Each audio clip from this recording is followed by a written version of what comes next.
Mike Radich here, and I'm now joined on the phone by MMA veteran Mike Hayes. Mike, how are you? I'm doing great. Mike, you recently defeated Andreas Kraniotakis to claim the Cage Warriors heavyweight title. You won the fight by third-round submission. How do you feel about your performance in the fight? Overall, I'm thrilled that I won. I guess I always look back, and I'm never happy with my performance. My ground was good, but my stand-up, which I've been working on more, was not. So in that aspect, I was pretty disappointed, actually. Is this your first title belt? No, I have one through Cage Sport, a sport fight, Matt Lindland's organization in Oregon. And then I also have one with Rumble on the Ridge, which is one based out of Washington. Was this a one-fight deal, or was this, a multiple-fight agreement with Cage Warriors? So basically, it's a semi-exclusive agreement. I agreed to defend the belt if I want it, with a couple basically exemptions, like if they aren't going to use me for a fight coming up right away, they'll allow me to fight for other organizations, just depending on approval from them. Did they let you know when your first defense will be? No, not yet. I'm waiting to hear back from them right now. We're kind of in contact about that. I'm ready to defend the belt, so I'm hoping that it's coming up soon. Probably like May would be nice. This was your first fight internationally. What was the experience like? Oh, it was incredible. Dubai was awesome. The people treated me great. Cage Warriors was the most professional organization I've ever fought for. Very good to me. It was just an incredible experience, getting out of the States, and that was kind of going to the extreme, going to the Middle East and been in a whole different type of environment, but it was definitely a great experience. You're on a nice 5-fight win streak. Do you feel that right now you're in the prime of your career? Because right now you've got to have a lot of confidence, right? Yeah, I do have a lot of confidence. I don't know if I'd say I'm in my prime yet, because I haven't been in the sport for very long. I've been doing it for about 5 years, and there's so much that I'm learning. Every week I learn something new, and I still feel like there's a point where everything's going to come together, and maybe I will be satisfied with one of my fights, with the way that I perform. And when that happens, then I will be able to say that I'm in my prime. You have a very balanced record, and what I mean by that is you have 6 knockouts, 6 submissions in your career. You've proven that you can finish the fight if it's standing or on the ground. Where do you feel that you still need some improving to do? What areas of the game do you feel that you still need to improve upon? Shoot, really, I can improve everywhere, because I do feel like I'm pretty well-rounded. I don't have like a glaring weakness in my game, so it's not really one specific spot. It's more of like getting better at every individual spot, and then doing a better job at like combining them together and using all my skills in the fight. Now, I heard a rumor, I can't remember where I read it, but that Bellator, they released you. Is this true? Yes. And what did they say to you? How exactly did this happen? Because the last time you fought for them, it was a win, and the only reason why you were out of the tournament was because of an injury, or a suspension. Right. Basically, Bellator, I was pretty bothered with the way the whole tournament thing went. Not being able to fight in the second round, even though I won. And now looking back on the tournament after seeing, what happened with Grindle and Santos and everything else that took place in that tournament, now I'm really bothered about it, because everybody else got extensions on their fights and everything, and all I needed was an extra 30 days, and I would have been able to compete, and I feel like I would have won the tournament.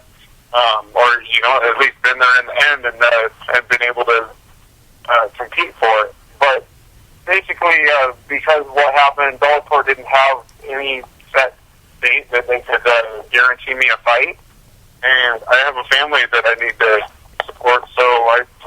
needed to be released. And after a bunch of negotiations and stuff, they finally agreed to let me go. Is there an outside chance that you could be back, in a future tournament? Is it still, an open door policy for a return? Honestly, probably not. I'm not too big on the tournament scenario. From a fan standpoint, I originally was, and now after the way that it turned out, that I think they have a lot of stuff that they got to iron out with it, as was evident with this last heavyweight tournament. They had to shuffle too many things around, and when you're having a tournament and you want to see who the real champion is, you have to be able to accommodate it. And if a guy gets hurt, if he wins, he gets hurt. You got to give him that extra 30 days or whatever so that he can compete and take his rightful spot in the second round or third round or whatever. So I don't know. I probably won't be back with Bellator. Do you think that they should have, treated you a little bit, I don't know, I don't want to say better, but, with a little bit more respect, I guess, for lack of a better word, I guess, because weren't you supposed to fight Sean McCorkle, and then you had to pull out of that fight because you had a Bellator contract? Shouldn't they have, been a little bit nicer to you or something? Yeah, that was another very frustrating thing, because I had a non-exclusive contract with Bellator. I could fight for somebody else and just had to get permission.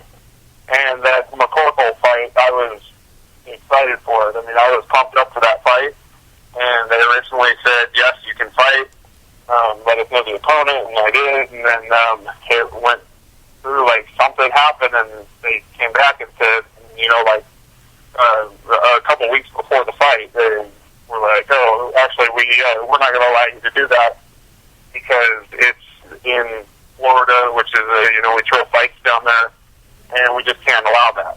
And I mean, I gave up a lot of time, training and prepping for that, and I didn't schedule anything else, and I was very, very frustrated. I still am frustrated looking back on it. Now, with you being basically, out on the market now and you can go fight anywhere, who are some opponents that you're looking at? Who are some heavyweights out there? Because there are a lot of good heavyweights out there right now. Tim Sylvia, Andrei Arlovsky, just to name a few. Guys with good, names have fought in the UFC, have fought in the big show before. Who are some guys on your radar? Well, I mean, shoot, you just named two of them. Those are, two guys that would look great for me to fight and, hopefully beat. And that's what I need right now, I guess. I need somebody who, I guess, technically might be ranked above me or whatever and would give me that extra boost. To get up into the more elite of the heavyweights. That's definitely two of the names. Other than that, I don't know. I'm not too picky about it. The names, if it's a name that that the average fan would know, then those are the people that I want to fight. I'm curious, how did you get your nickname 300, and did it come before or after that movie? It came right when the movie came out. That was my first trainer. That was his, he just saw the movie, his favorite movie at the time, and he's like, I started working out with him, and he's like, you look like a Spartan warrior, and nicknamed me 300, and it just kind of stuck. I know. I was just curious. I like to ask that question about nicknames because you never know. It kind of seemed a little obvious, but I just didn't know. Yeah. Everybody's always confused about mine. Did you weigh 300 pounds or you got 300 wins? Or what's your deal? Yeah. That's the story behind it. Now, currently, are you fielding offers for fights, or are you taking a break? Are you one of those guys who, after the fight, you like to get immediately back into training? Yeah, I'm right back into training already, and I am open to offers from anyone for fights. I would really like to defend the Cage Warriors belt, so I'm really hoping that they come with an offer for me to defend it. And I really don't care who it's against. Just a matter of me getting back in there. But I am open to offers from whoever comes. Mike, real quick before I let you go, do you have any sponsors you would like to thank? Anything you want to say to the fans?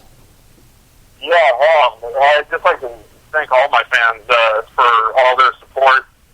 Anybody who wants to follow me can catch me at Mike300Hayes on Twitter or on Facebook as well. Thanks to Yellow Jacket Brand Clothing, Owens Meats, COB Clothing, Advocare, and War Fuel for that last fight as well. Mike, thank you for taking the time to talk. I really appreciate it. Yeah, no problem. Thank you very much.